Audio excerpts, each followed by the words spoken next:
Bismillahirrahmanirrahim. Elhamdülillahi Rabbil alemin. Vessalatu vesselamu ala Rasulina Muhammedin ve ala alihi ve ashabihi ecma'in. Bir musulman doğanımız soraptır. Esselamu aleyküm. Üyüşüp zikir etmek, depli zikir etmek doğru mu? Aydıp berayin, nirden çıkan zat deyip soraptır. Ve aleykümesselam ve rahmetullahi ve berekatuh. Musulman doğanımızın soran görünüşünde üyüşüp, qoğulaşıp zikir etmek ya da dep çalıp zikir etmek bid'atçıların, hususan bid'atçı, sufi, sofi tarikatçıların tapan zadıdır. Misal üçün, ol bid'atçı sofiler, tarikatçılar üyüşüp oturup dep çalıp zikir ediyas diyeler. Subhanallah, Allahu Ekber, la ilahe illallah, elhamdülillah yalı sözler aydıp, kaptılının dep çalıp zikir ediyas diyeler. Käbir cemaatlar var. Misal üçün Türkmen sahrada bir cemaat var. Zikir ediyas deyip tans edip, böküp, zıngdırılıp, pirimden nur geçe deyip yerde toğulanıp, şuna benzer hareketler ediyorlar. Kafkazda käbir halklarda bar tegelek halka olup durup biri-birinin izinden ıglap, böküp zikir ediyas diyorlar. Käbir toparlar musulmanlar zikir ediyas deyip dep çalyalar, yanında da qıcak çalyalar. Şeytan bular şeyle bir oynaptır.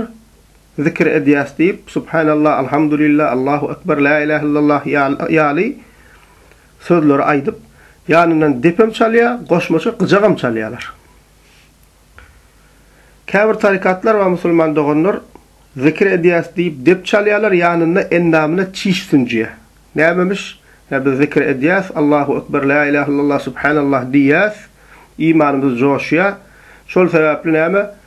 Pirimizin keramatı bilen ennamımıza çiş sünçtögüm näme qan çıkmaya, hiç zat bolmaya, biz size keramat görkeziyas deyip, şuna benzeş hareketler ediyalar musulman doğanlar.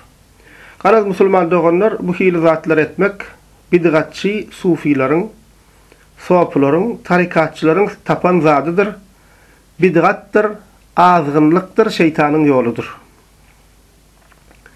İslam'da musulman doğanlar, bir musulman kişinin etmeli zikirler bellidir. Kur'an-ı Kerim'de bize öğredilen, Peygamber sallallahu aleyhi ve sellem'in sahih sünnetini öğredilen. Oturanda, yatanda, yatmakan, okudan oyunun son, nahar iyenden, nahar ip başlangda, ön aytmalı zikirler, nahar ip bolondan son aytmalı zikirler. Umuman musulmanın 24 saatı üçün sünnette görkezlen zikirler ba. Namazdan soň aýdylmaly zikirler ba.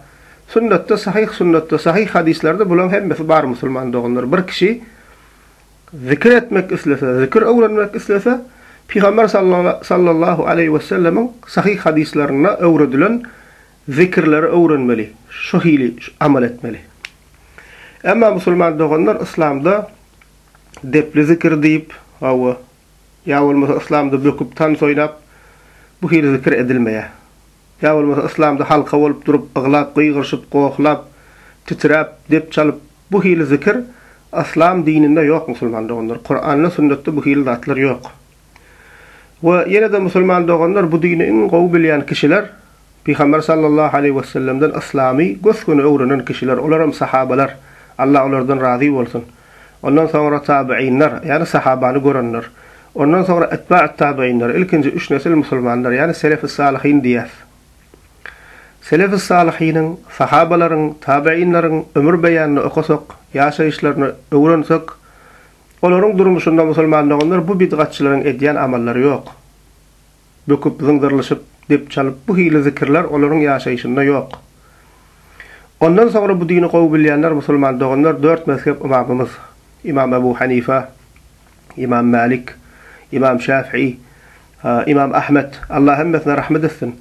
Onların ömür beyanını, yaşayışlarını okusak, onların yaşayışlarını durmuşunda depli zikir deyip, böküp, qıygırıp, goýagyrıp bu hil zatlar yok.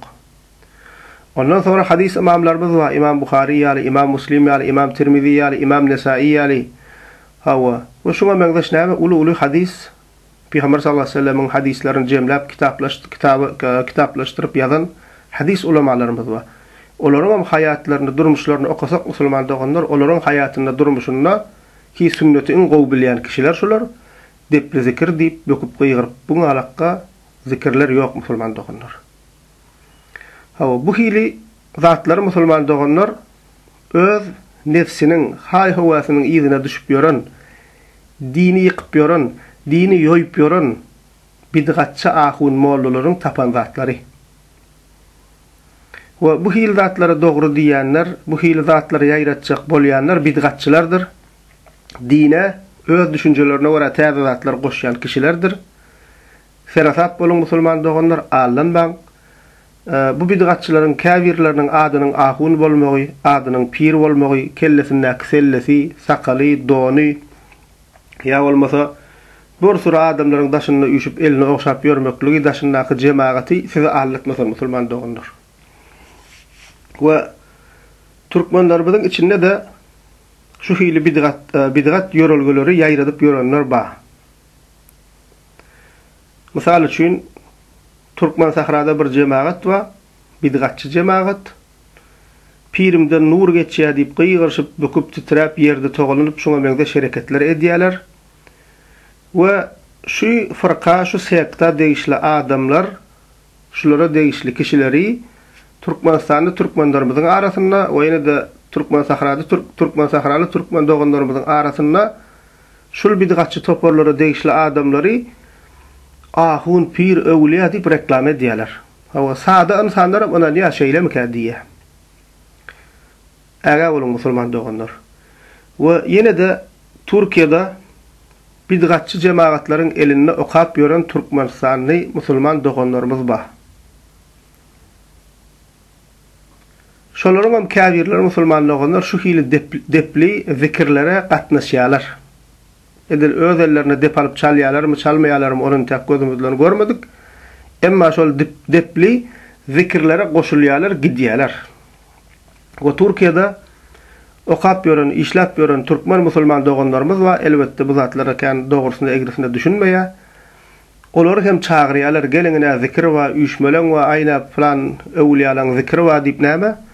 Şeýdip şu hili depli zikirlere çağırýarlar, akidýärler. O şul edilýän ýalňyş hereketleriň hemmesi musulman doğanlar näme ady bilen ýaýradylýar? Sopçylyk, pirçilik, tarikatçylyk, sufizm ady bilen ýaýradylýar.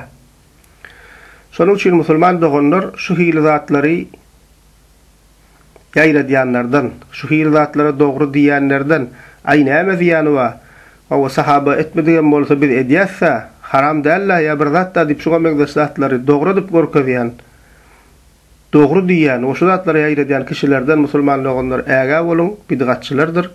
O daşta oramız musulman doğanlar şu hili cemaatlardan, adamlardan, şu hili bidgatçı ahun pirlerden näme äga edilin. Alhamdulillahi Rabbil alamin.